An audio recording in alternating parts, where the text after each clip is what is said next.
अपनी तकलीफ़ों को जड़ से ख़त्म करना चाहते हो तो ये बातें गौर से सुनिए। कभी कभी जीवन के बुरे हाथ से हमें सही रास्ते पर ले आते हैं। कोई हंसता हुआ चेहरा दर्द छुपाता है तो कोई रोता हुआ चेहरा मुस्कुराता है। कहीं खुशियों के बादल तो कहीं मायूसी छाई होती है, कहीं दर्द तो कहीं तन्हाई होती है। एक बार लक्ष्मी जी भगवान विष्णु को भोजन करा रही थी। भगवान विष्णु ने पहला ग्रास मुंह में लेने से पहले ही हाथ रोक लिया और उठकर चले गए। कुछ देर बाद लौटकर आए और फिर भोजन किया। इस पर लक्ष्मी जी ने भगवान से भोजन के बीच में उठकर जाने का कारण पूछा। भगवान विष्णु ने बड़े प्रेम से कहा, मेरे 4 भक्त भूखे थे, उन्हें खिलाकर आया हूँ। लक्ष्मी जी को थोड़ा अजीब सा लगा। उन्होंने विष्णु जी की परीक्षा लेने के लिए दूसरे दिन एक छोटी डिबिया में 5 चींटियों को बंद कर दिया। उसके कुछ देर बाद उन्होंने भगवान के लिए भोजन परोसा। प्रभु ने खूब मन से भोजन ग्रहण किया। ये देखकर देवी लक्ष्मी बोली, आज आपके 5 भक्त भूखे हैं और आपने भोजन ग्रहण कर लिया। प्रभु ने कहा कि ऐसा हो ही नहीं सकता। तो लक्ष्मी जी मुस्कुरा पड़ी और पूरे आत्मविश्वास से भगवान विष्णु को चींटियों वाली डिब्बी खोलकर दिखाई। डिब्बी देखकर भगवान विष्णु मुस्कुरा उठे। ये देख देवी लक्ष्मी हतप्रभ रह गई कि डिब्बी में बंद चींटियों के मुंह में चावल के कण थे। लक्ष्मी जी ने पूछा, बंद डिब्बिया में चावल कैसे आए? ये आपने कब डाले? विष्णु जी ने सुंदर जवाब दिया, देवी, आपने चींटियों को डिब्बी में बंद करते समय जब उनसे क्षमा मांगने के लिए माथा टेका था, तभी आपके तिलक से एक चावल डिब्बी में गिर गया था और चींटियों को उनका भोजन मिल गया था। जब ज़रूरत पड़ी तो अपनी परछाई के अलावा कोई भी चीज़ साथ नहीं रही। सबकी बात मैंने रख ली, लेकिन किसी के भी सामने मेरी बात नहीं रही। सबकी खुशियों के आगे मेरी खुशियों की सौगात नहीं रही। ऐ ज़िंदगी, तुझ में कुछ तो अभी भी है, लेकिन पहले वाली बात नहीं रही। केवल रक्त संबंध से कोई अपना नहीं होता। प्रेम, सहयोग, विश्वास और सम्मान, ये सब ऐसे भाव हैं जो परायों को भी अपना बना लेते हैं।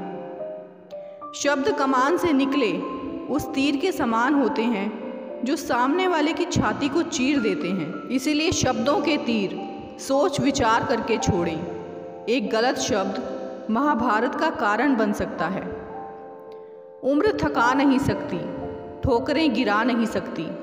अगर जिद हो जीतने की तो हार भी हरा नहीं सकती। ताला खोलने के लिए चाबी को घुमाना पड़ता है, अर्थात श्रम करना पड़ता है। उसी प्रकार जीवन में सफल होने के लिए मेहनत रूपी श्रम करना पड़ता है। बहुत समय पहले की बात है। वृंदावन श्री बांके बिहारी जी के मंदिर में रोज़ पुजारी जी बड़े भाव से सेवा करते थे।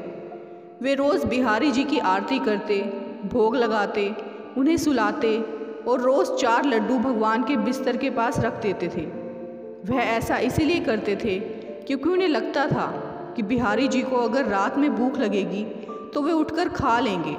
सुबह जब भी वो मंदिर के पट खोलते तो भगवान के बिस्तर पर प्रसाद बिखरा मिलता था। इसी भावना के साथ वे रोज़ ही ऐसा करते थे। एक दिन बिहारी जी को सुलाने के बाद वे 4 लड्डू रखना भूल गए। उन्होंने पट बंद किए और चले गए। रात में करीब 1-2 बजे जिस दुकान से वे पंडित जी बूंदी के लड्डू लाते थे, वह दुकान खुली थी। दुकानदार घर जाने ही वाला था, तभी एक छोटा सा बच्चा आया और बोला कि बाबा, मुझे बूंदी के लड्डू चाहिए। दुकानदार ने कहा कि लाला, लड्डू तो सारे खत्म हो गए, अब तो मैं दुकान बंद करने जा रहा हूँ। वह बोला, आप अंदर जाकर देखो, आपके पास 4 लड्डू रखे हैं। उसकी ज़िद पर दुकानदार ने अंदर जाकर देखा तो उन्हें 4 लड्डू मिल गए, क्योंकि वे आज मंदिर नहीं गए थे। जब दुकानदार ने पैसे मांगे तो बच्चा बोला कि मेरे पास पैसे तो नहीं हैं, और तुरंत अपने हाथ से सोने का कंगन उतारा और बाबा को देने लगा तो बाबा ने कहा कि लाला पैसे नहीं हैं तो रहने दो, कल अपने बाबा से कह देना, मैं उनसे ले लूँगा। लेकिन वह नहीं माना और कंगन दुकान में फेंक कर भाग गया। सुबह जब पुजारी जी ने पट खोला तो उन्होंने देखा कि बिहारी जी के हाथ में कंगन नहीं है। अगर चोर भी चुराता तो केवल कंगन ही क्यों चुराता। थोड़ी देर बाद यह बात सारे मंदिर में फैल गई। जब उस दुकानदार को पता चला तो उसे रात की बात याद आई। उसने अपनी दुकान में कंगन ढूंढा और पुजारी जी को दिखाया और उन्हें रात की सारी बात बताई। तब पुजारी जी को याद आया कि रात में तो वो लड्डू रखना ही भूल गए थे, इसीलिए बिहारी जी स्वयं लड्डू लेने गए थे। सफलता का मार्ग मेहनत, तकलीफ और दर्द से होकर गुजरता है। इसे आपको सहना ही होगा। सफलता पाने का कोई शॉर्टकट नहीं है। प्रसन्नता और अप्रसन्नता कोई प्राकृतिक नहीं है। यह आपके सद्गुणों और दुर्गुणों का परिणाम होती है। हुनर किसी की डिग्री या हैसियत देखकर नहीं आता। वह किसी गरीब में भी हो सकता है और अनपढ़ में भी। सफलता यूं ही नहीं मिलती है। सफलता पाने के लिए नींद, भूख, चैन आदि की बलि देनी होती है। तब जाकर सफलता आपके कदम छूती है। समय ना कभी अच्छा होता है और ना ही कभी बुरा। वह सबके लिए एक समान है। समय को अच्छा और बुरा व्यक्ति के स्वयं के कर्म बनाते हैं। जीवन है तो लक्ष्य तो होंगे ही। यदि लक्ष्य है तो मार्ग भी होंगे। यदि मार्ग है तो बाधाएं तो आएंगी। इसी पर निर्धारित है कि हम जीवन में सफल होंगे या असफल। संसार में सुई बनकर रहें, कैंची बनकर नहीं, क्योंकि सुई दो को एक कर देती है और कैंची एक को दो कर देती है। अर्थात सबको जोड़ो, तोड़ो नहीं। आंसू भी बहने से रुक जाते हैं अगर विचार हंसने वाले करो। कुछ भी परेशान नहीं कर सकता अगर भ्रम, अंधविश्वास से दूर रहो। जिस प्रकार मोटर चलने के लिए ईंधन आवश्यक होता है, उसी प्रकार जीवन रूपी मोटर को चलने के लिए भी ज्ञान रूपी ईंधन आवश्यक होता है। अगर सभी लोग एक ही इंसान के खिलाफ हैं तो समझ जाना चाहिए वो इंसान बहुत काम का है। दुनिया को झूठे लोग ही पसंद आते हैं। थोड़ी सी सच्चाई कह देने पर आजकल अपने ही रूठ जाते हैं। जिंदगी जीनी है तो तकलीफ होगी जनाब। मरने के बाद तो जलने का एहसास भी नहीं होगा। जिंदगी में अहमियत उसी को दो जो तुम्हारी कीमत समझता हो। ये मत सोचो कि कौन, कब, कैसे बदला। बस ये सोचो कि क्या सिखा के गया। किसी इंसान के कुछ समय के बुरे व्यवहार की वजह से उसको हमेशा के लिए बुरा ना समझें। कभी कभी हालात बुरे होते हैं, इंसान नहीं। टेंशन, डिप्रेशन और बेचैन इंसान तभी होता है जब वह खुद के लिए कम, दूसरों के लिए ज़्यादा सोचता है। एक स्त्री थी, उसे बात बात पर गुस्सा आ जाता था। उसकी इस आदत से पूरा परिवार परेशान था। उसकी वजह से परिवार में कलह का माहौल बना रहता था।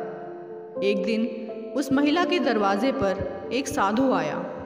महिला ने साधु को अपनी समस्या बताई। उसने कहा, महाराज, मुझे बहुत जल्दी गुस्सा आ जाता है। मैं चाह कर भी अपने गुस्से पर नियंत्रण नहीं रख पाती। कोई उपाय बताइए। साधु ने अपने झोले से एक दवा की शीशी निकालकर उसे दी और बताया कि जब भी गुस्सा आए इसमें से 4 बूंद दवा अपनी जीभ पर डाल लेना। 10 मिनट तक दवा को मुंह में ही रखना है। 10 मिनट तक मुंह नहीं खोलना है, नहीं तो दवा असर नहीं करेगी। महिला ने साधु के बताए अनुसार दवा का प्रयोग किया।